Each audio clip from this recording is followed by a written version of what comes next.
Hi students, हम start करते हैं फोर्थ चैप्टर से विच इज रिप्रोडक्टिव हेल्थ। तो इसमें बेसिकली हम फैमिली प्लानिंग के बारे में पढ़ेंगे, एआरटी टेक्निक्स के बारे में पढ़ेंगे और कॉन्ट्रासेप्शन के बारे में पढ़ेंगे। तो let's start with the questions. Which of the following derives from endoderm? Endoderm से इनमें से कौन सी चीज डिराइव होती है? तो ये होगा अपना यूरिनरी ब्लैडर।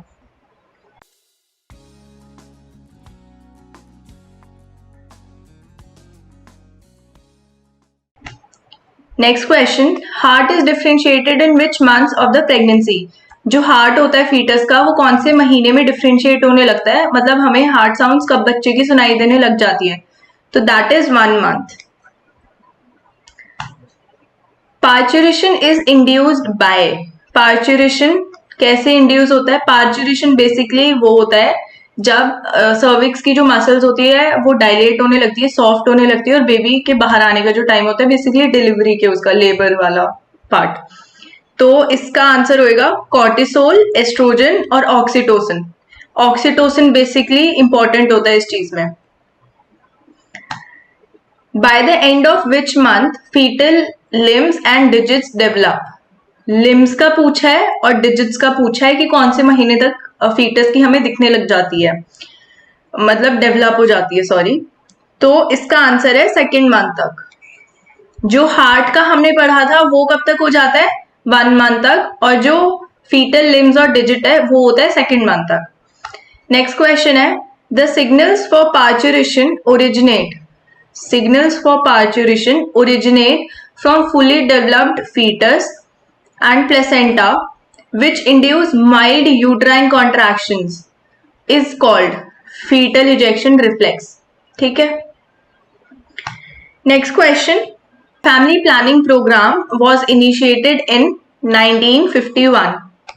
तो बेसिकली फैमिली प्लानिंग प्रोग्राम में हम आगे भी पढ़ेंगे कि इसमें एक स्लोगन था, हम दो हमारे दो, और बेसिकली इसमें रिप्रोडक्टिव हेल्थ के बारे में भी एजुकेट किया जाता है, सेक्स एजुकेशन के बारे में भी बताया जाता है, वैक्सीनेशन भी होती है, पोस्टनेटल केयर भी होती है, प्रेग्नेंट वुमेन की एंटीनेटल केयर भी होती है, बेबी की केयर भी होती है, इम्यूनाइजेशन प्रोग्राम्स का भी पूरा वो होता है, प्लानिंग होती है।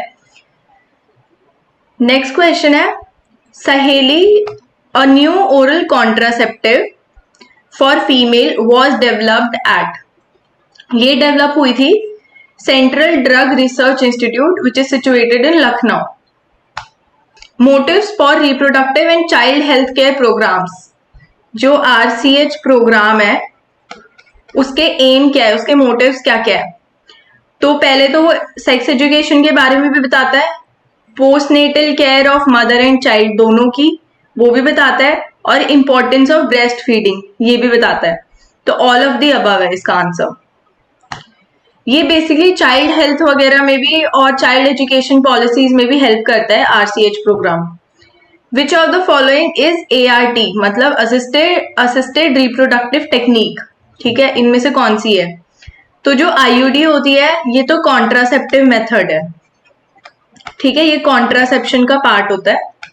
जो जिफ्ट है ये होता है गेमीट इंट्राफेलोपियन ट्रांसफर, और जो जिफ्ट है वो होता है जाइगोट इंट्राफेलोपियन ट्रांसफर। जिफ्ट में क्या होता है, हम गेमीट्स को ट्रांसफर करते हैं, और इसमें जिफ्ट में होता है हम जाइगोट को ट्रांसफर करते हैं। तो GIFT and GIFT both are ART। तो इसका मतलब A और C, सॉरी B और C दोनों करेक्ट है। ठीक है। The technique called gamete intrafallopian transfer is recommended for those females. अब गेमीट इंट्राफेलोपियन ट्रांसफर किसको हम बोलते हैं कि हाँ तुमको करवाना चाहिए? तो उसमें क्या होता है कि बेसिकली हम पहले ये समझते हैं कि इस जिफ्ट में होता क्या है। इसमें क्या होता है कि ट्रांसफर होता है ओवम का from donor into fallopian tube, जो ओवम प्रोड्यूस नहीं कर सकती, ठीक है, बट इन्वायरमेंट प्रोवाइड करवा सकती है। सपोज करो ये एक फीमेल है और ये एक फीमेल है, ये दूसरी फीमेल है, ये पहली फीमेल है, इसको बेबी चाहिए, ठीक है, बट इसका बेबी नहीं हो रहा बिकॉज ये इन्वायरमेंट तो दे सकती है, बट ये जो ओवम है इसका वो नहीं है, वो अच्छा नहीं है, वो हेल्दी नहीं है, वो फर्टिलाइज नहीं हो सकता। तो जो दूसरी लेडी है ये क्या करेगी, इसका ओवम भी हेल्दी है, इसका इन्वायरमेंट भी हेल्दी है, तो ये क्या करेगी, ये अपना ओवम इसको दे देगी, और इसका इन्वायरमेंट हेल्दी तो है ही, तो ओवम भी इसको मिल जाएगा हेल्दी, तो ये फिर प्रेग्नेंट हो जाएगी। इसमें इसे कहते हैं हम जिफ्ट, बेसिकली अगर वैसे समझना है तो। इस हिसाब से ऑप्शंस देखते हैं हम। तो who can not produce an ovum, जो ओवम प्रोड्यूस नहीं कर सकती। Who can not retain the foetus inside uterus, this is false, because environment वो प्रोवाइड करती है। इन्वायरमेंट क्या है, यूट्रस ही है environment. Who can not provide suitable environment for fertilisation, this is also wrong. तो A is the correct option.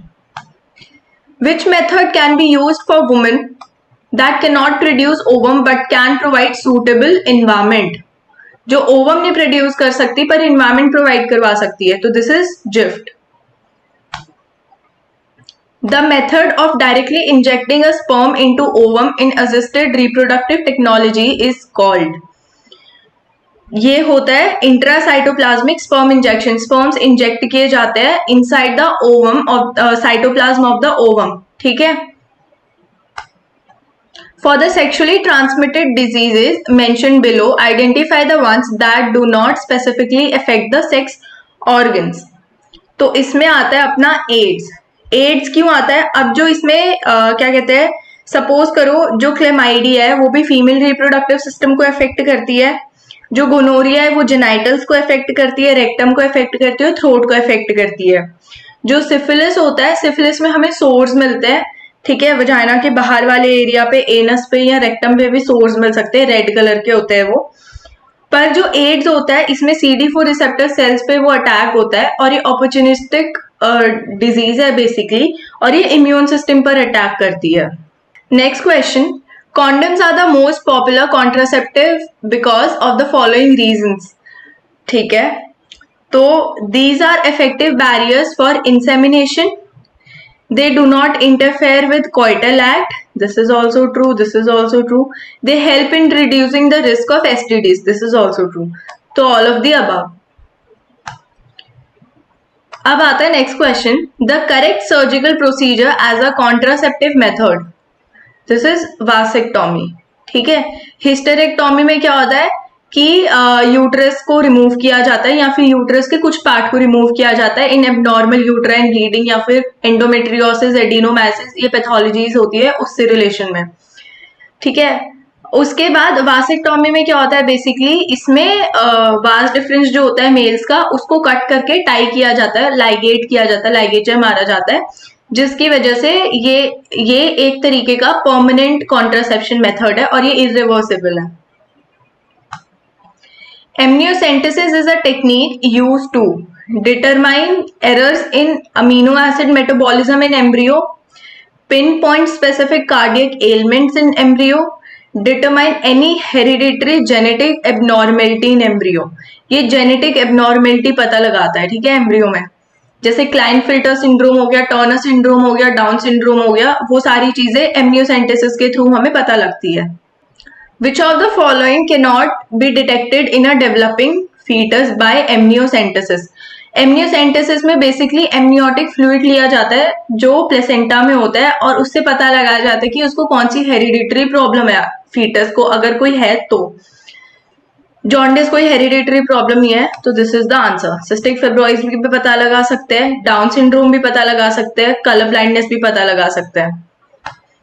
The best way to decrease population of a country is, the best way to decrease a population of a country, तो ये होती है to practice and implement family planning। Next question, which of the following is not a characteristic of an ideal contraceptive? Ideal contraceptive का इन चारों में से कौन सा नहीं है? तो irreversibility, जो ideal contraceptives होते हैं वो ideally क्या होने चाहिए, reversible होने चाहिए। पर कौन कौन से दो कॉन्ट्रासेप्टिव्स है जो इरिवर्सिबल है, that is vasectomy and tubectomy, ठीक है। नेक्स्ट क्वेश्चन है, विच of the following groups include sexually transmitted diseases caused by bacteria only, जो सिर्फ और सिर्फ बैक्टीरिया से होती है वो कौन सी है। तो अब देखो जो सिफिलिस है ये होती है ट्रेपोनोमा पैलिडम से,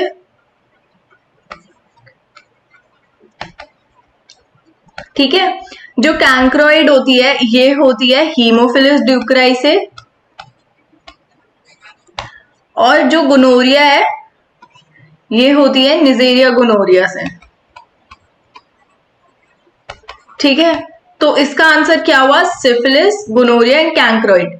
ठीक है, तो keep revising the questions and then I will see you in the next class.